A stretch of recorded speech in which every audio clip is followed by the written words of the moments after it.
kulanti wanaagsan muuqaalkeena maanta aan idin hayo idin wadaagayo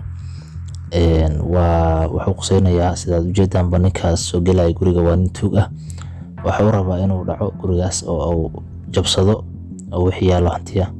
ka qaato hase yeeshee waxa meesha jooga waardiyaal oo u tababaran wax walba oo soo gala inay qaadaan sidaad arkaysaanba ninkii markuu soo galo waxa hore uga soo booday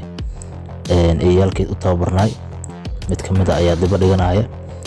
aad ayuu u qabsanaya oo ka harideedaya halka uu kii kalena dhinacyada ka galayo oo rabo inuu asagana ugu tago oo la qabto kii ayaa ka foqla ninkii waa u fariistay ugu dambeyn waa yahay waa la jajilaya dhinaca mara laga wareegaya gacantii ayuu ku dhagan yahay wuxuu rabaa inuu gacanta dhan goosto oo ninka meel dhigo waxa la wareegaya kii kale ayaa asagana dhinaca marka la wareegaya waa yahay waa la hayaa ninkii ugu dambeyn ninkii waa la hayaa wuxuu isku dayayaa inuu ninka jaakada ugu siibo oo jaakadna u tuuro jaakadii ayuu u bixiyay kii kale ayaa asagana harla koofidii iyo wixii oo alaab ka daadato goobsaday waa lagu soo haaday haddana koofidii waa la qabtay waa la soo riday haddana ugu dambeyn gacantii ayaa laga qabtay kii kale waa isdhiga ninkii waa isdhiibay kii kale ayaa asagana qayliyaya oo leh war ka soo gaara waa la qabtay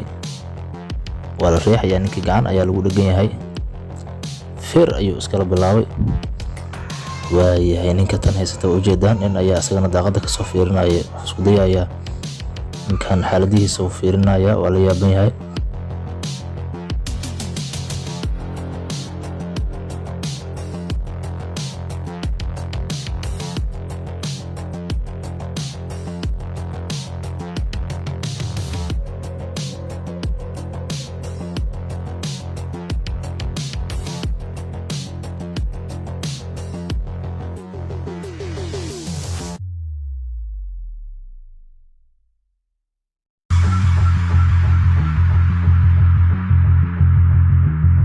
ninkii ugu dambeyn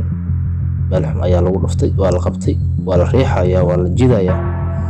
halbowlaha ayaa lagu dhagan yahay waa la dhacay caadi oo la dhacay dambeyntii ninkii bartaas ayaa la dhigay